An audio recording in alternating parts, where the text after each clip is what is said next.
What would it look like for you to develop a business that would stand the test of time? A business that is built on solid rock and not on the shifting of the sands. Now, you may be thinking, I'm not an entrepreneur, so I don't really care about this. But let me introduce you to an idea that maybe could start to have you look at yourself in a different way. A business is very simple. All you're looking with a business is you have a product or a service that you are giving to somebody at an exchange for a transaction. In our case, financially, dollars, fiat. But we know we could also do it in other things like Bitcoin or cryptocurrencies or barter another product or another service. That's all business is. It's a transaction of one product to another, and in the process, making a transaction in return. Now, why is this important as we explore this conversation of building a business on sand versus a business on solid ground, on a rock? Because you, as an individual, you are yourself a business. Or better said, you have the potential to become a business. You have the potential to step into a level of value in which another will transact for you. In fact, here's the kicker. You already are in some sort of way. Whether you are employed by somebody or whether you right now sell your own product and your own service, you are already an own business, even as an employee. Because the skill sets that you have today are the products and the services that you sell to your employer. While you may not necessarily have a W-9 or a 1099, you have a W-2, which means you're an employee. However, without your skill sets, without your experience, without what you've developed over time, that employer wouldn't hire you. They wouldn't, quote unquote, buy your product or service. So it's a simple idea that starts to look at yourself in a whole new light. Maybe what you are doing today is not necessarily so short term. And maybe you can start to explore, if I'm doing something just for the short term period of time, am I developing the skill sets that over time could build something much bigger for myself? I believe that we as humans have been built as an entrepreneurial magnet. We're a vessel for creation. We literally have been created by the creator to create. So in that, we have this creative divinity that when we tap into, we can bring something that's never been before into reality. We know that energy can't be created nor destroyed. So that means at the moment that you came into planet Earth, you brought something completely that's ever been here before. And when you leave, that same energy can't ever be recreated.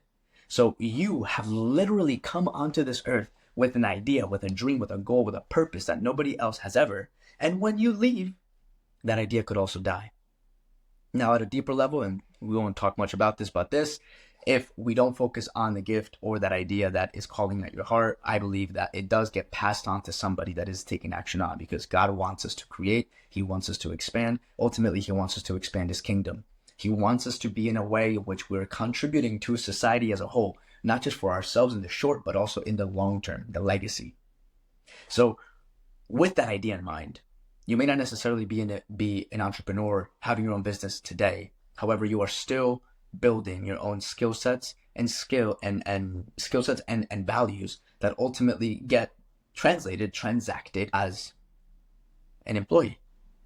And in turn, you get money back. So you are your business. Is that fair to say? So let's explore now. If you can start to look at yourself and who you are as an operational a facility, as an entity that is now increasing their value based on what they develop, now we want to take a look. How can we develop this organization on solid ground? Because can you see that around the world, things are quickly shifting? Even right now, what I'm doing with you today would have cost me thousands of dollars to do not 10 years ago. From the videography to the editing to everything else that goes along with it, the equipment itself, forget about all the back end, the equipment itself, the camera I'm using today would have been thousands of dollars in the past. Now it's not so much the case because technology has advanced, which gives everybody an opportunity to produce more. So you, myself, we are all in an opportunity to increase our value, our skill sets, our behaviors. And this is what the crux of your business is stepping into your identity. Because just like every other business out there has an identity, a mission statement, so do you.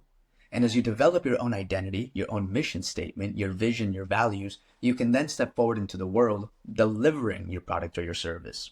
And again, just to make sure I can drive it home, even if you are working for somebody, you are still bringing that level of skill set, behavior, quality, and value over time. So we'll explore how can we build a long-lasting business with not so new ideas within a very short period of time. All it takes is a matter of intention. And with a matter of intention, we can start to step into a whole new level of creation and production in the world. We're going to take a look at what the difference is between values that are short-term versus long-term. And we're going to take a look at values that are going to give you that are going to be in alignment with what God wants of us, which is ultimately to bring more contribution to the world, to support others in finding a deep level of peace and surrender and trust, versus the values of the world, which are very temporary, focused on pleasure, and ultimately lead us to chasing the elusive carrot, which gets us nowhere. Maybe you've been there before. I don't know about you, but for me, I was there multiple times. In a level where I was creating a good amount of income, so it's so relative, creating an amount of income, feeling myself being empty. And this is what we want to look at. Maybe you find yourself in a position where you're not as excited as you used to be with what you're doing today. That's okay. Now it's a matter of intention to make sure that we take a look at what you've been doing and how you can shift now into something that is going to engage you again. Engage the deeper part of you. Engage the true you. I believe that we as humans, as we go through life, we're going to come across experiences that start to pull up walls. It's almost like these walls become protective barriers for ourselves. And these walls, while they protect us, also keep us snared. They keep us in a gilded cage, a golden cage. Yes, it's golden, but a cage nonetheless. And the more that we take away the layers, the more that we strip of the things that are not essential, the more that we can tap into who we are as individuals. Which brings us to the first topic, and it's values. Values of the world and values of the spirit. Values of the kingdom, values of God. One of them is temporary, the other one is permanent. One of the values will lead us to a place where we're chasing things for ourselves, only to realize that when we actually get those things, they're very short-lived. And maybe you can think for yourself at a time when you actually acquired a goal, achieved a level of success, only for that emotion and experience that you felt to be gone within a short period of time. It's in those moments where we start to notice that the values of the world are very short-lived and aren't necessarily driving to a long-term impact in the world. And again, that's where we as humans are continuously expanding when we get beyond ourselves. We take a look at the at the values of the kingdom, the values of God. It's this idea where as we step into the people around us, we start to support people that are outside of our personal scope. It's almost like our own problems and our own challenges become much smaller. And the most interesting thing with this is, when we step into the community around us, when we step into a world of contribution and support to others, it's almost like those things that were once holding us back actually get taken care of on their own. And this is where living from a place of faith and a place of surrender and rest on God can open up a whole new experience of life. Because you don't necessarily have to know where something is coming from. Maybe you can take a look at a time in your life where you received something that was unexpected. Maybe somebody dropped off a gift that you didn't know they were giving to you. Maybe you opened up some mail and you realized there was a check in there that you weren't expecting. Maybe something happened out of the blue that you just were not waiting for. Those are the gifts of grace that we are looking for. And not even looking for, but as we rest in Him, we get to experience more and more. The values of the world and the values of the spirit go opposite from one another. Again, in the world, we're much more focused on the self and the pleasure, the temporary. We're looking to be able to look good in a certain way. Maybe we want to purchase a car and go somewhere so that we can almost flex as to how much money we have and how good we have it. But again, we take a look at the world. Even some of the most successful entrepreneurs, athletes, movie stars, they have everything. Yet suicide rates are through the roof. Happens so often. How many artists do you know that are part of the 27 Club, that have died at 27 years young? These are big, big artists. Kurt Cobain, I'm not going to go into because I don't really know too many of them off the top of my head, but just go look it up. 27 Club artists. And look how many of some of the most successful entrepreneurs, business owners, musicians, artists, died at 27 years of age. And the crazy thing is, they did so because of some sort of addiction. typically drugs or alcohol. So how come? It doesn't make any sense. It starts to give us an opportunity, though, to look at the values of the world. Because if we are just chasing fame and luxury and money, we start to understand that those things are temporary and those things are not fulfilling. Jim Carrey says he wishes everybody in the world would get as rich and famous as they think they want to be, so that they realize that it's not necessarily the end goal. I know for myself, I've been in a position twice now where financially I was in a really good place, but at a spiritual level, I was completely empty. And this is for me now where I'm so focused on tapping into the values of the Spirit. These are much more deeply rooted values. These are the things that actually lead to a long-term impact. These are the values that are not going to just set myself up, but also my children's children's children down the road. We're talking legacy. We're talking being able to live from a level of values that we may not necessarily see the shadow of the tree, but we will be planting the seed for the tree. I'm sure you've heard that proverb before. We want to be the people where we are planting trees in which shadows we won't be able to enjoy. That is a place where we're given the opportunity for our future to be able to live better than we do. And that is what the value of the Spirit is. And with the values of the Spirit, especially in business, whether it's literal business as an entrepreneur or business as somebody that's developing their value equity, we want to start to take a look at which values are going to drive me to this level of consistency for myself and for the big picture that God has put in me. Because you, again, have been born with a gift and a calling that only you can actually go ahead and live with. So let's take a look at these values of the world, because we're going to compare values of the world and values of the Spirit. The more that we step into these different values, the more that we start to now choose which ones we want to live in. We see values of the world. This is the world, and we see it so much. They want to be a monopoly. They want to control everything. The world wants to be in a place where they are the only ones that has X market share. Right now, what you're looking this in on, or whatever platform you're looking this on, which is only on one, that's a monopoly. They want to control, and that's okay. But that's not what's going to drive to a level of full free market, which is the value, the business plan of the kingdom. A free market, a place where it doesn't matter how many competitors there are, everybody has a fair chance. Because that's ultimately what free enterprise is all about. Anybody can get into a business, and if they put their time, their effort, their energy into that product or service, anybody can thrive. But that's not the way in which things operate. Because ultimately, typically when something is getting really good and they're developing into something really good, either the monopoly that's at place will create some laws to have the new product or service be in some sort of a vetoed or overstepping a policy, or they'll purchase it.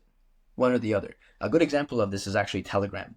If you take a look at the Tucker Carlson interview between, I don't know his name, but just go look up Telegram CEO Tucker Carlson.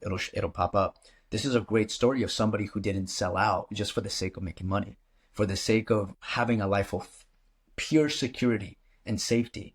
Now, this is an individual who chose the latter, which was to lead his country with no certainty, because he actually wanted to fight for freedom for himself and the people around him. Those are things of the Spirit. Those are values of the Spirit. This is what the free market is all about, to be able to be in a place where we can actually choose. If I'm going to be in this industry, I'm going to have a free chance, and actually not a fair chance of actually taking some marketplace share in that, to be able to create a product so good that the people around me will want to actually take a part of it, and not for it to be subdued by a bigger organization or corporation that has the power to be able to shut down the little guy. I'm sure you've seen this all over the place. You don't have to go too deep into it. Another value of the world is they like to take, and a great example of this is the movie Avatar. As they're going into the planet and they're literally getting, I don't know what the name of the not the element, but what they're there for, the precious stone, they're there to take, because a small amount of this precious stone has a potential to generate so much money. So they're just looking to extricate, to take, to grab for themselves so they can have it for personal benefit. That is not the way in which the values of the Spirit work. The values of the Spirit want to give. And this is where we see around the world so many people that are operating from the values of the world. A simple example is the company Tom's that creates the shoe. If you never read their story, it's incredible. They started to pick up traction the moment that they started to give away a shoe for every shoe bought. At that point in time, the company grew tremendously because we as humans, intuitively, instinctively, we want to give back to others. We don't want to just claim things for ourselves. We want to be able to contribute to the people around us. So now you have an organization like Tom's who is giving a free shoe to somebody overseas that isn't able to purchase for themselves. A shoe, when somebody else buys, guess what? Through the roof. And the beautiful thing is, this isn't the only company that exists out there. Go online and look at Faith-Based Entrepreneur. It is an organization that is focused on all of these businesses that are being driven by the values of the Spirit, the values of God. And this is what drives an organization to the next level, because you're not just focused on the bottom line. You're not just focused on becoming the best. It's okay to want that, to raise that standard for yourself. But when we only live from that place of wanting to be the best, we're actually missing out on the big reason of why anybody is in business. And again, even if you're not an entrepreneur, for you to improve on your own personal value equity. If we do so, you start to recognize that, wow, who you are today is not who you were before, which means who you could be down the road is not who you are today. So there's an ever expanding opportunity. And that is how we can go from a world in which we're just taking to a world of giving.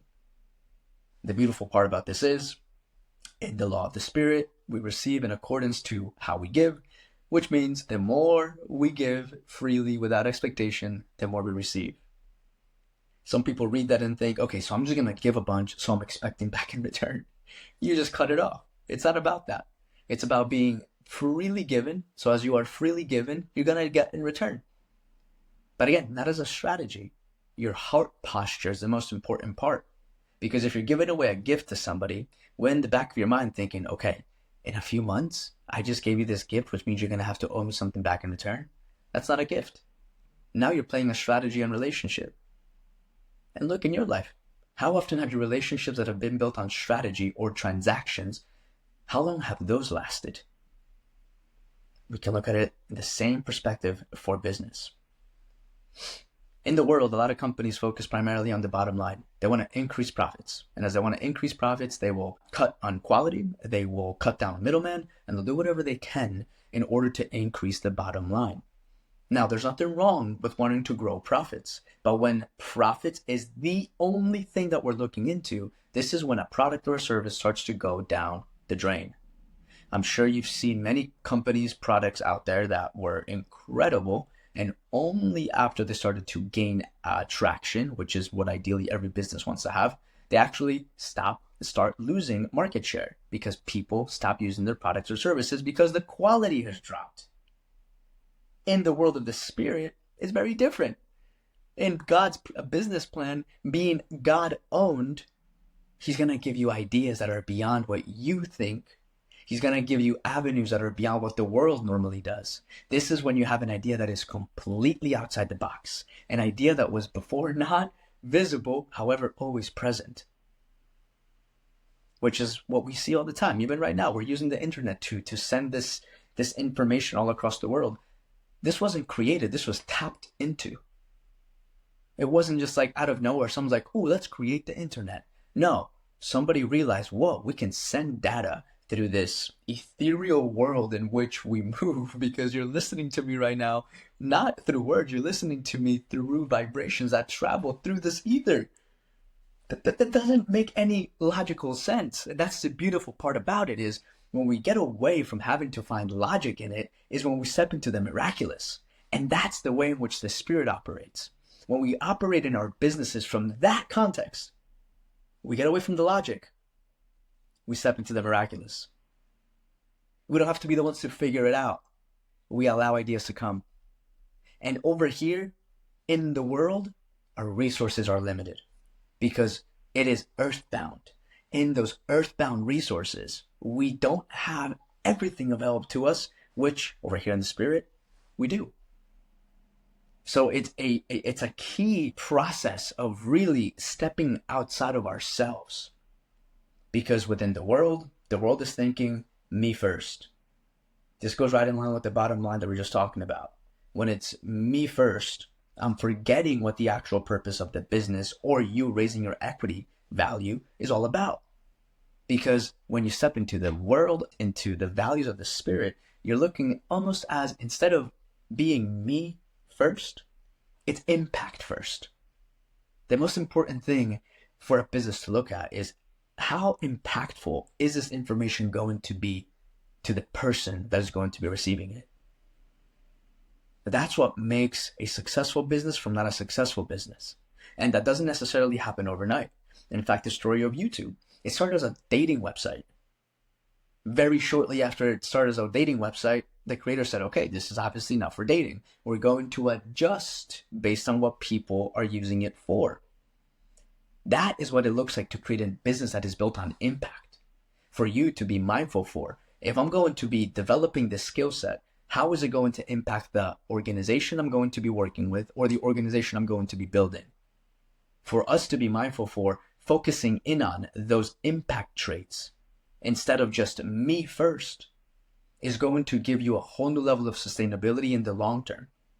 Because as the world shifts, again, what we've seen in the past 5 years alone, I mean, heck, what we've seen in the past year alone with AI has been completely transformative. And it says that technology grows exponentially. So it decreases in cost and increases in production and efficiency. So imagine what's going to happen in the next 2, 5, 10 years with AI and technology the way in which it is. It's already grown tremendously. If we do not focus in on who we are and our callings and our gift and our identity, the things that are going to come about in society, in technology specifically, are going to very easily replace you. This is why it's so key that as we focus in on developing our value for ourselves, our skill sets, behaviors, mindset, to be able to step into our calling, into our purpose, and into who you've been created to be, it doesn't matter what happens in technology. You are going to be the one that's valuable because you are irreplaceable. And this ties into, again, what I'm saying. Business in the world focus on me first. Business in the realm of God focuses on impact first. And it creates a different dynamic. We'll leave it with this. In business, in the world, a lot of people think that the bigger the business is, the more likes, the more views, the more comments. It means that it has to be a good business. But maybe you've seen so many organizations that have a lot of exposure, only for years down the road, months down the road, the organization is exposed for being some sort of fraud. Or maybe somebody buys a product, and I know for myself, I bought multiple products in the past where the product was nowhere near how good it should have been, based on the exposure, based on how many people bought it, how much it had grown. In the world, business grows, and people think that we need to be oaks, right? The oak is a massive tree. It's almost like you can't break down this oak. If you don't know what an oak is, you can think of the redwoods, massive, these massive trees. However, in the world of the spirit, it just starts with a small mustard seed in order to move the oak. Now, what that means is it always starts small. Now, a business, a literal business, typically also always starts small, but it doesn't always pick up traction until it needs to become this huge, massively known organization where now it doesn't matter if you ever had a Coca-Cola or not, you know the name Coca-Cola. And we take a look. What is the, I'm not going to say too much about that, never mind. The mustard seed analogy is one in which over time, with consistency, the amount of value within a mustard seed is huge. The literal nutritional value in a mustard seed is massive. That's the literal. The symbolical part of it is you can create so much with a small action consistently over time. And this is, again, where the idea of faith comes into the picture so strongly. Because there's a phrase in scripture, a verse in scripture that says, your word is like a lamp to my feet. It's not saying your word is like a lamp for my future. It's not saying that the word is not a spotlight for what's ahead. No, it's saying it's a lamp to my feet. What that means is, if it's a lamp to my feet, I'm only able to see in the light what is right in front of my feet. When you're driving down the road late at night, dark road, no other lights outside of your lights, you're not questioning if there's going to be a road there still. No, you're trusting. And that is a symbol, that is a metaphor for us as we go throughout the world in business, again, both in an entrepreneurial organization or both for ourselves, increasing our personal value. If we can focus in on the small actions over and over again, we're going to understand that that's what's going to bring us a high level of value over time. And these are the values that are going to make a sustainable business over the long term. And a sustainable business being an organization in which you're literally transacting a product or a service, or a business in which you are transacting your own personal value, your skill sets, what you've learned to an organization that is employing you. These values are going to give you an opportunity to set yourself apart. And just like any other business out there, the more that you can make yourself irreplaceable, the more that your product stock, the value of it will increase. So take a look for yourself. Whether, again, you're looking to build a business or whether you're looking to build up yourself to be employed by a business, look at what are the values that you are living your life as. Are you living your life as from the values of the world, in which it's controlling, in which it's short term, in which it's looking to just take, in which it's looking to just increase bottom line and create profits? Or are you looking at the values of your life from a more long-term perspective, leaving a legacy that is going to go beyond your physical body and into the eons that are ahead of you, because you do have that power, because we've all been created with gifts that only are unique to every single one of us. If you find value in this video, go ahead and share it with somebody else. We'll see you in the next one.